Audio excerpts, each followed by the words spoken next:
Alléluia. Oh, quelle belle journée. Attends-toi à l'Éternel. Il a de grandes choses pour toi aujourd'hui. Il est puissant, notre Dieu, n'est-ce pas? Qui croit cela?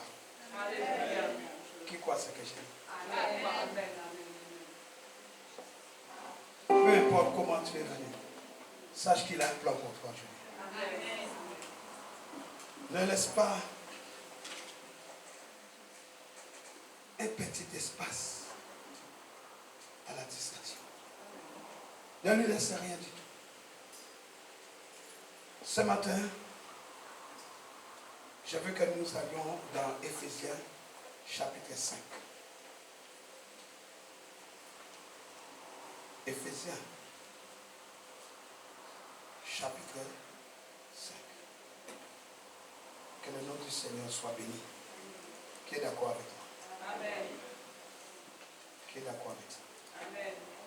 Nous allons nous tenir debout pour honorer la parole de Dieu. Éphésiens, nous allons lire ici quelques passages pour introduire le message. Verset 25. Éphésiens chapitre 5, verset 25. La Bible dit, quant à vous, Marie, que chacun de vous aime sa femme, comme le Christ a aimé l'Église. Il a donné sa vie pour elle, afin de la rendre digne de Dieu, après l'avoir purifiée par sa parole, comme par le bain nuptial.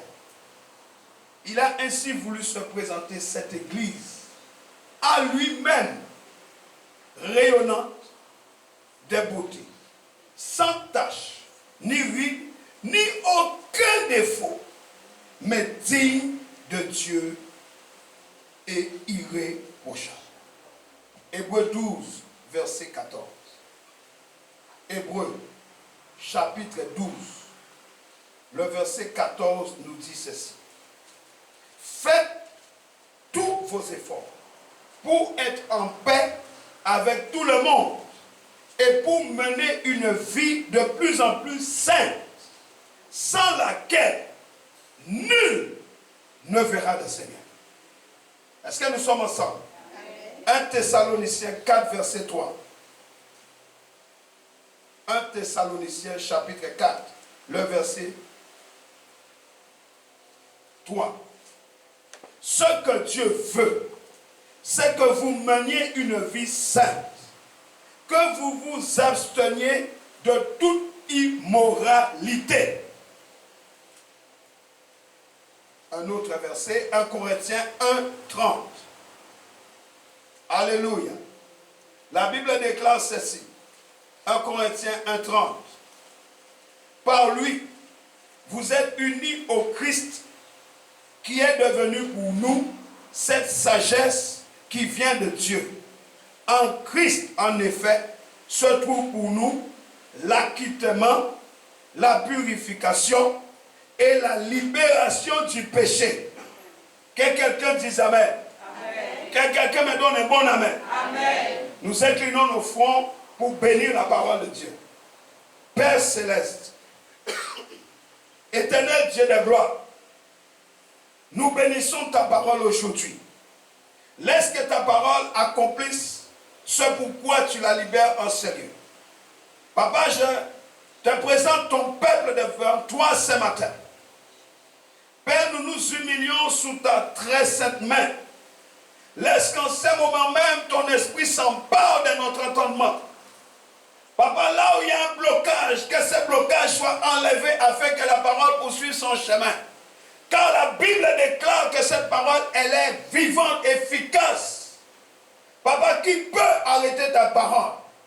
Nous la bénissons ce matin et nous nous disposons à recevoir ce que tu as mis à part pour nous, Seigneur. Nous bénissons ton Saint-Nom. Laisse que ton Saint-Esprit nous aide ce matin à comprendre, à saisir la révélation de ta parole qui transforme nos vies. Père, nous te bénissons. Éternel mon Dieu, toi seul est digne. Je diminue devant toi, Seigneur. Si tu peux m'utiliser comme un instrument devant toi ce matin pour bénir ton peuple, alors qu'il en soit selon ta volonté. Père, à toi l'honneur, à toi la puissance, à toi la gloire, dès maintenant et pour des siècles et des siècles. Et nous disons Amen. Amen. Nous disons Amen. Amen. Prenez place, mes bien-aimés. Alléluia. Ce matin, le titre du message, c'est comprendre la consécration et ses bénédictions. Il y a un pouvoir dans la consécration. Vous savez, la Bible nous parle de purification, de sanctification, de consécration, de justification. Nous ne devons pas confondre. Alléluia. La purification, c'est l'action de purifier, d'ôter quelque chose, c'est enlever l'impureté, la souillure, quelque chose qui est étranger. Mais lorsqu'on parle de sanctification, on parle du résultat de cette action dans nos vies. La sanctification, c'est un processus. Parce qu'il y a la sanctification que Dieu fait lui-même et il y a la sanctification où il nous demande de nous sanctifier. Mais c'est un processus de purification morale. Parce qu'à ce moment-là, nous nous mettons à part pour Dieu. Nous nous séparons pour Dieu. Alléluia. Dieu dit, vous serez saints car je suis saint. Et par cela, nous nous plaçons dans une position de sainteté qui lui octroie la grâce. Nous nous mettons dans une position où Dieu peut nous donner sa grâce, peut libérer sa grâce dans notre vie à cause de la croix et non pas à cause de nous-mêmes. Alléluia. Amen. Alléluia. Amen. Donc je parle d'une sanctification pratique. Mais il y a aussi la sanctification que Dieu fait lui-même. Et quand on vient à la justification, la Bible dit que cela consiste à être déclaré juste devant Dieu. Et cela a été rendu possible par la mort de Christ, par son ensevelissement et sa résurrection pour nous. Et la sanctification consiste à grandir peu à peu dans la justice de Dieu. Lorsqu'on est dans ce processus-là, on grandit dans cette justice. Et c'est le travail du Saint-Esprit en nous. Dis gloire à Dieu. Dis encore gloire à Dieu. Donc, lorsqu'on te parle de consécration, on te parle de quelque chose qui parle du service de Dieu. C'est quelque chose qui renvoie au service de Dieu. Quelque chose qui renvoie à la catégorie du sacré. J'aimerais que nous entrions dans le livre des Juges. Juges, chapitre 13. Alléluia.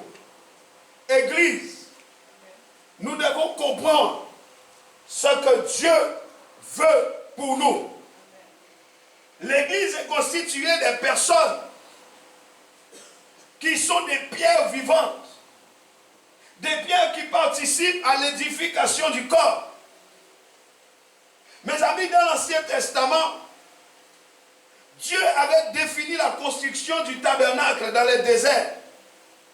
Mais il l'avait fait dans les moindres détails. Rien n'avait été oublié. Et ce tabernacle, suivez-moi s'il vous plaît, ce tabernacle devait se déplacer.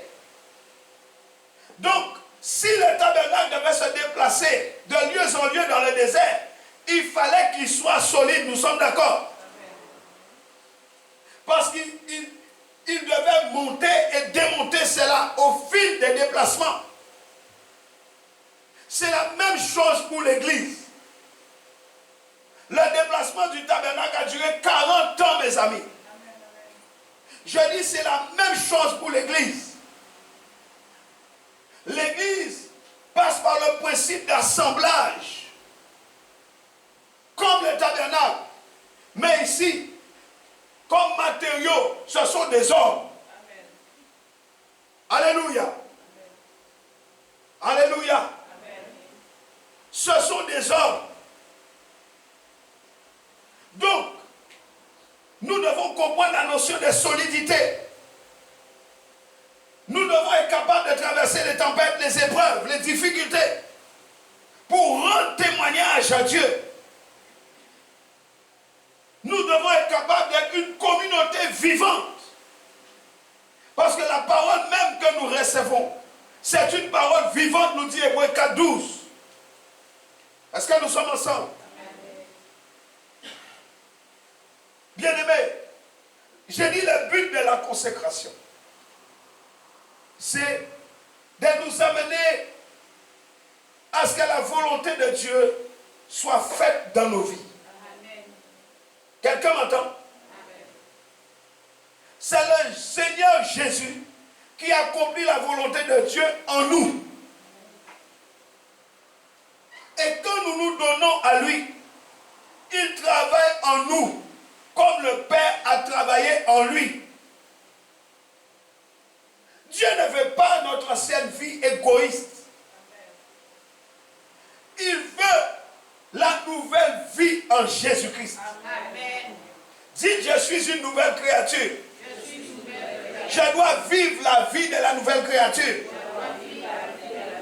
Et c'est quand nous comprenons que nous avons été crucifiés avec Jésus, que nous avons été ensevelis avec lui et ressuscités avec lui, que nous pouvons consacrer notre vie à Dieu. Amen. Et le résultat de la consécration, c'est la mort à nos ambitions personnelles. Amen. Pour faire la volonté de Dieu. Amen. Parce que Jésus est notre modèle. Amen. Il y a quelque chose qui a attiré mon attention dans la parole de Dieu. Dieu, il veut nous révéler son plan pour notre vie. Quand on regarde la vie d'Abraham, Dieu dit à Abraham, en Genèse 12, verset 1, restez sur juge, s'il vous plaît. Mais je dis cela parce que je sens dans mon esprit que je dois poser cela. Donc c'est pourquoi je dis pour bien poser la base. En Genèse 12, verset 1, Dieu va donner un commandement à Abraham. Lève-toi, quitte ta patrie, la maison de ton père, va vers le pays que je te montrerai. Donc Dieu lui donne un commandement. Deuxième chose, au verset 2, Dieu lui donne la vision. Toujours au verset 2, Dieu lui donne des promesses. Je te bénirai. Et puis, quand on regarde au chapitre 17, verset 1, nous voyons un appel à la sanctification. Je vais lire cela, c'est trop important. Genèse 17, verset 1, nous allons revenir dans Juge. La Bible dit, quand Abraham eut 99 ans, l'Éternel lui apparut et dit, je suis le Dieu Tout-Puissant, conduis ta vie sous mon regard et comporte-toi de manière irréprochable. Sois intègre. Alléluia. Dieu fait un appel à la sanctification. Ça, c'est Abraham. Mais je regarde Moïse, je trouve la même chose. Exode 3, verset 10, commandement. Exode 3, verset 8, la vision. Exode 3, verset 12, les promesses. Et Exode 3, verset 5, l'appel à la sanctification. La même chose qu'Abraham. Je dis, oh, je regarde encore la vie de Josué et les successeurs de Moïse. Je retrouve encore la même chose. Je dis, ça, c'est un principe. Josué 1, verset 2, commandement. Josué 1, verset 4, la vision. Josué 1, verset 3 et Josué 3, verset 5, les promesses. Et Josué 3, verset 5 et 1, verset 7, l'appel à la sanctification. J'ai dit, bon, Seigneur, il y a quelque chose que nous devons comprendre. Est-ce que ça nous intéresse? Nous, oui. Là, nous allons lire Matthieu 28, verset 19 et 20. Nous reviendrons dans Juge, mais ça c'est important que tu comprennes cela. Parce que j'ai dit que la consécration commence par la compréhension. En Matthieu 28, verset 19, nous trouvons ceci. Allez donc dans le monde entier, faites des disciples parmi tous les peuples, baptisez-les au nom du Père, du Fils et du Saint-Esprit. Ici, vous voyez un commandement. Nous sommes ensemble. Est-ce que nous sommes ensemble? Amen. Ensuite, Dieu, le Seigneur, il va donner une vision qui concerne le salut des hommes pour la manifestation de la gloire de Dieu. Et vous pouvez trouver cela dans Apocalypse 21, verset 10. Apocalypse 21, verset 10 nous dit: il m'emmena en esprit sur une grande et une haute montagne, d'où il me fit voir la ville sainte, Jérusalem, qui descendait du ciel d'auprès de Dieu. Ici, la vision de cette ville sainte qui descend. Nous retrouvons les promesses dans 1 Corinthiens 11, 24 à 25. 1 Corinthiens chapitre 11, versets 24 à 25. Et après avoir prononcé la prière de reconnaissance, il leur remplit en disant: ceci est mon corps, il est pour vous. Faites ceci en souvenir de moi. De même, après le repas, il prit la coupe et dit: cette coupe est la nouvelle alliance scellée de mon sang. Faites ceci toutes les fois que vous en boirez en souvenir de moi. Dieu a donné par le Seigneur Jésus-Christ beaucoup de promesses pour ceux qui nous concernent, nous. Et lorsque l'on regarde, nous trouvons ensuite un appel à la sanctification. Hébreux 12, verset 14. Hébreux chapitre 12,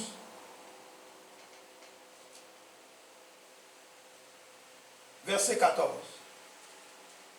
Il dit: faites tous vos efforts pour être en paix avec tout le monde et pour mener une vie de plus en plus sainte, sans laquelle nul ne verra le Seigneur.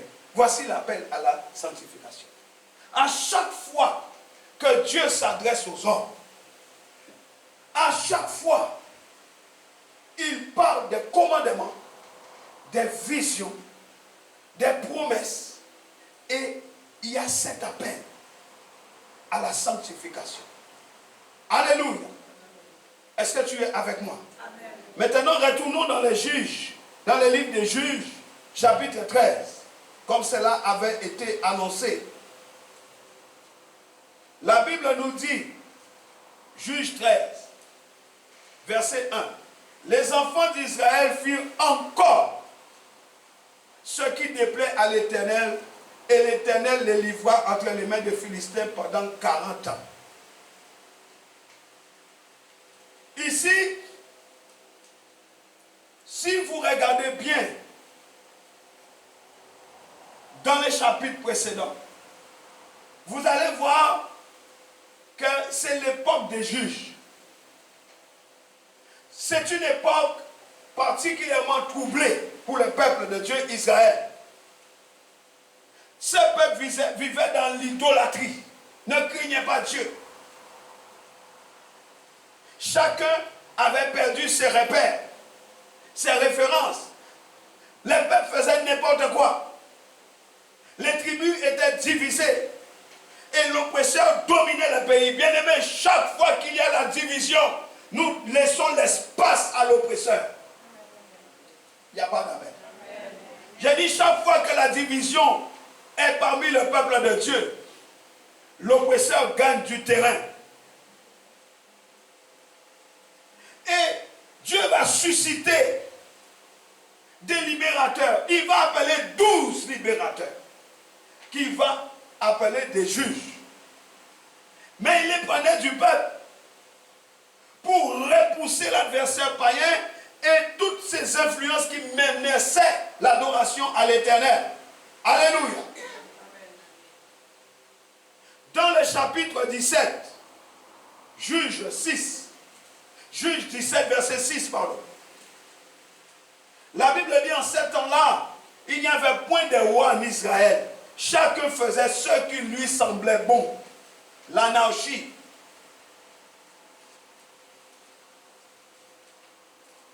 Et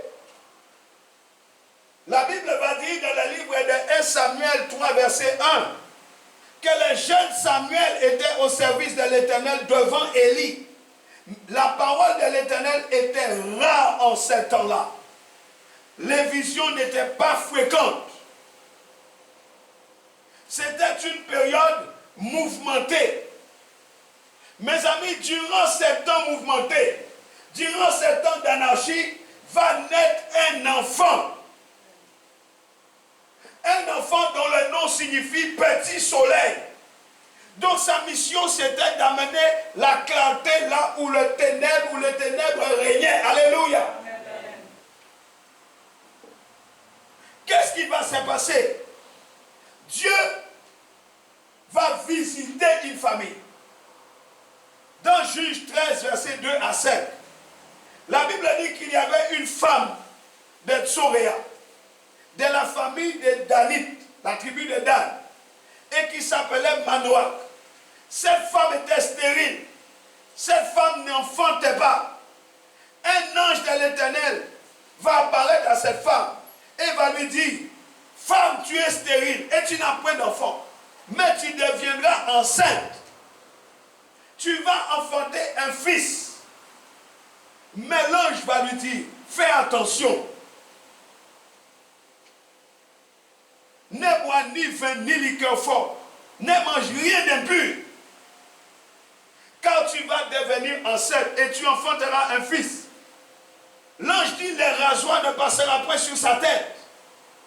Parce que cet enfant-là sera consacré à Dieu dès le ventre de sa mère. Et l'ange ajoute quelque chose qui est très puissant. C'est lui qui commencera à délivrer Israël de la main des Philistins. Bien-aimés, nous devons faire très attention quand Dieu nous donne une parole. Des fois, nous prenons seulement une partie, mais nous ne considérons pas l'intégralité de la parole. Ici, Dieu, par son ange, annonce quelque chose de prophétique. Il annonce une consécration. Une consécration désirée par Dieu, commandée par Dieu et pour Dieu. C'est pourquoi les livres, les chapitres de 1 Thessaloniciens, verset 3, chapitre 4, nous dira ce que Dieu veut, c'est votre sanctification. C'est que vous vous absteniez de l'impudicité. Dieu va envoyer un ange de bonnes nouvelles. Il n'envoie pas n'importe quel ange. Il envoie le même qui est allé vers Abraham pour lui annoncer la naissance d'Isaac. Il envoie le même qu'il envoyait pour Moïse. Le même qui encourage Élie, qui encourage Gédéon. Cette femme était stérile. Alléluia. Cette consécration ne concernait rien de charnel. C'est une consécration programmée. C'est Dieu qui l'a dit. Il sera consacré à moi. Alléluia. Il n'y a rien de charnel. L'apôtre Paul disait, parce que Dieu vous a choisi dès le commencement pour le salut, par la sanctification de l'esprit et par la foi en la vérité. Ça veut dire que la consécration avait été proclamée pour un but. Beaucoup de gens fuient la consécration. La consécration, ce n'est pas pour s'amuser. Elle a un but. L'ange dit, ce sera lui qui commencera à délivrer Israël de la main des Philistins. Samson avait été consacré pour être un libérateur pour son peuple. Pourquoi tu veux la consécration? Pourquoi Dieu te consacre? Pourquoi le ferait-il?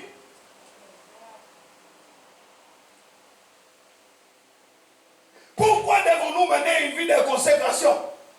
Dis à ton voisin, la consécration a un but. Samson avait été consacré pour être un libérateur. Bien-aimés, nous voulons la transformation, oui ou non? La consécration nous transforme pour faire de nous des hommes et des femmes différents. La consécration influence les autres et nous pousse au témoignage. La consécration fait grandir la gloire de Dieu. C'est pourquoi nos vies doivent glorifier Dieu. La consécration nous fait devenir un instrument dans les mains du Seigneur. Est-ce que nous sommes ensemble? C'est pourquoi Jésus a dit, non, non, non, non, non, non. Ananias, ne t'inquiète pas. Cet homme est un instrument que j'ai choisi pour glorifier mon nom, pour porter mon nom devant les nations. Alléluia. Alléluia. Et vous savez que tout sacrificateur devait être consacré, Aaron devait être consacré, lui et ses fils. On mettait de l'huile sur les lobes de l'oreille droite. Alléluia. Et aujourd'hui encore, on utilise l'huile comme un symbole de l'onction du Saint-Esprit. Et le Saint-Esprit, par son action, vient nous consacrer et nous aider. Donc la consécration, ça concerne toute une vie. La Bible dit, cet enfant sera consacré à Dieu dès le ventre de sa mère, jusqu'au jour de sa mort. Mais quand on regarde, on voit plusieurs stades de cette consécration. Alléluia. Samson, enfant, a une consécration qui est donnée et gardée par Dieu lui-même. Mais il a une marche. Et ça nous concerne aussi. Parce qu'au début de notre vie chrétienne, nous avons cette consécration. Mais au fur et à mesure que nous marchons avec Dieu, nous devons garder cette consécration. Samson va perdre cette consécration, mes amis.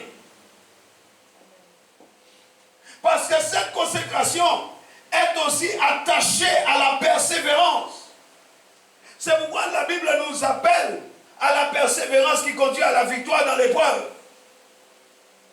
Nous devons entretenir notre consécration. L'apôtre Paul, il vient, il regarde les Galates, il dit, oh Galates, vous couriez si bien. Qui vous a arrêté? Galates 5, verset 7. Qui vous a arrêté dans votre course pour vous empêcher d'obéir à la vérité? Alléluia. Cette consécration, mes amis, c'est un signe de notre maturité. Un engagement ferme dans une foi solide qui laisse à Dieu le soin d'intervenir en nous et de nous conduire. David pouvait dire, éclaire-moi, ô Dieu.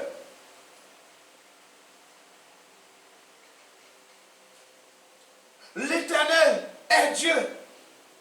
Il nous éclaire. Mais ça demande d'être attaché à lui. Ça demande d'être lié au sacrifice du Christ à la croix. Alléluia. Si je devais définition profonde à la consécration, ce serait Romains 12, versets 1 et 2. Je vous exhorte donc, frères, par les compassions de Dieu, à offrir vos corps comme un sacrifice vivant, saint, agréable à Dieu, ce qui sera de votre part un culte raisonnable. Et les versets nous demandent de ne pas nous conformer à ce siècle présent, mais à nous laisser transformer. Donc la consécration parle de la transformation. Nous laisser transformer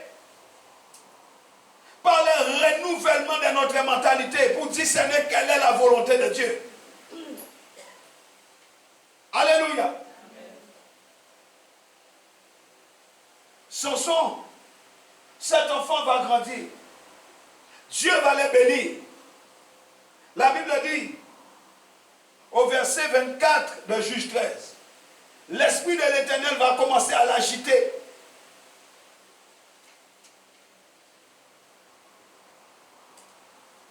Lorsque tu vis une vie de consécration, l'Esprit de Dieu t'est rempli en vue de faire la volonté de Dieu.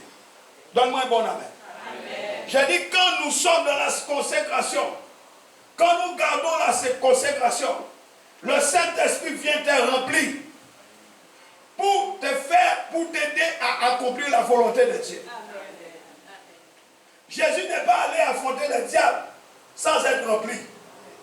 Beaucoup affrontent le diable sans le Saint-Esprit. Beaucoup affrontent le diable vide. Jésus était rempli du Saint-Esprit quand le Saint-Esprit l'a emmené dans le désert lui-même. Mais quand il est revenu, il avait un revêtement. Alléluia. Amen. Que quelqu'un dise la consécration. La consécration produit un résultat.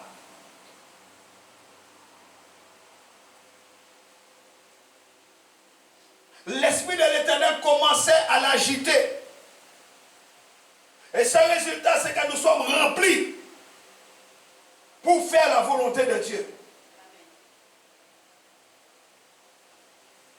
C'est pas, je marche dans la consécration, mais je fais ce que je veux. Non, écoutez-moi bien aimé.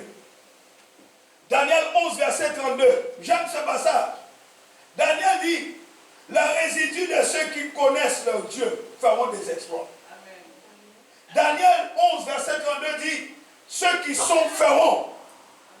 Et je l'ai déjà dit, comme je l'ai déjà dit, je le répète encore. L'action commence dans l'identification. L'action commence dans la reconnaissance de qui tu es. Si tu ne sais pas qui tu es, tu auras du mal à agir. Tes actions seront mauvaises. C'est parce que tu sais qui tu es que tu agis dans le nom de Jésus. En mon nom, ils feront. Mais ceux qui feront, c'est parce qu'ils sont. Et quand ils sont, ils feront. Alléluia. Donc la consécration n'est pas seulement par rapport à ce que tu vas faire. C'est aussi ce que tu es. Est-ce que nous sommes ensemble? La consécration parle de l'être. C'est l'être.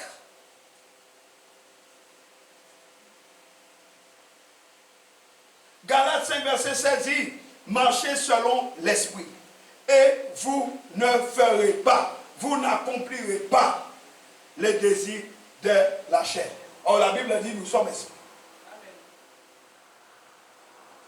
Alléluia. Suivez-moi s'il vous plaît, regardez-moi. J'ai dit, la consécration voulue par Dieu. Cet enfant était consacré dès le ventre de sa mère. J'ai dit que le tabernacle dans le désert devait être solide parce que le peuple le déplaçait.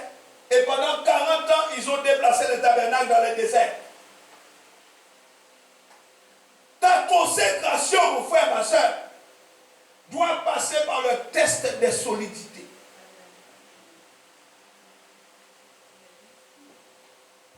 Comprends-tu cela? Notre consécration doit être éprouvée. Les tests de solidité.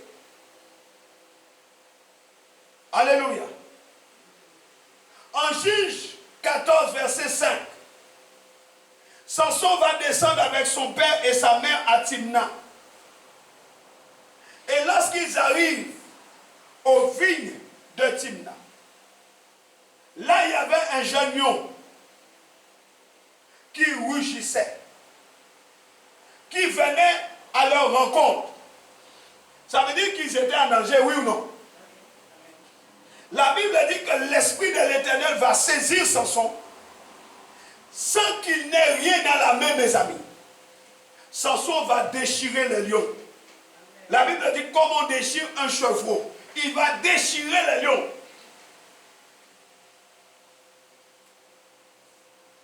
Samson, il avait été préparé et consacré pour un service qu'il devait rendre à Dieu.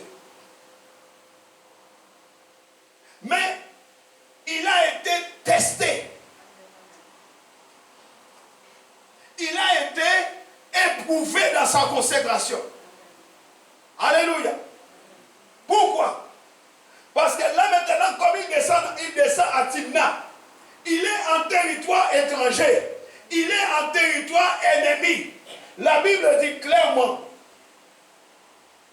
lorsqu'ils arrivèrent aux vignes de Timna, dis avec moi, les vignes de Timna. Qu'est-ce que l'ange avait dit à la mère? Un Naziréen ne doit pas boire du vin et du fruit de la vie. Il ne doit jamais couper les cheveux. Il ne doit jamais toucher des cadavres. Voici maintenant les Naziréens qui se trouvent au milieu d'une vigne.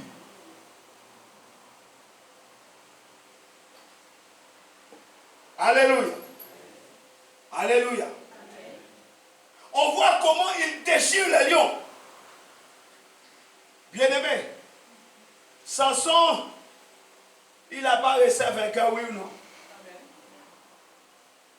Il semblait vainqueur des épreuves et des tentations. Il y en a beaucoup qui jouent avec le péché. Oh, je m'en sortirai. J'ai pris, je jeûne, je m'en sortirai.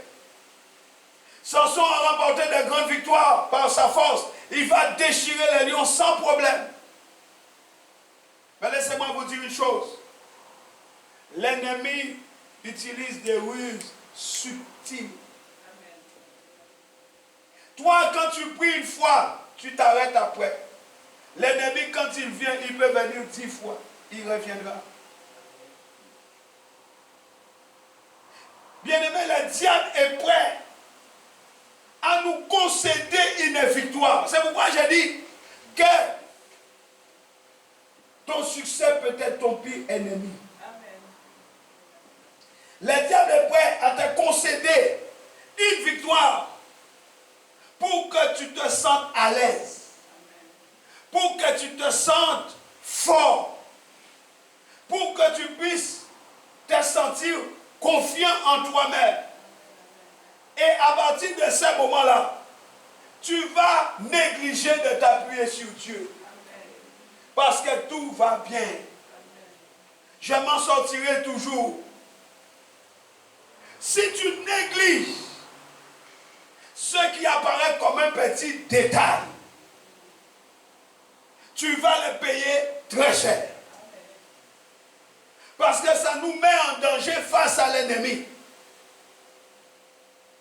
Au chapitre 14 des Juges, s'il vous plaît.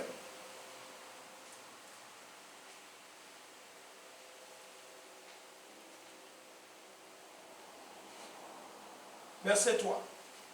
Ses parents lui répondirent, est-ce qu'il n'y a pas de jeune fille dans la tribu ou dans les autres tribus de notre peuple pour que tu ailles chercher une épouse chez ces Philistins incirconcis? Mais Samson dit à son père, c'est elle que je juge bon de prendre, va la demander pour moi. La Bible dit,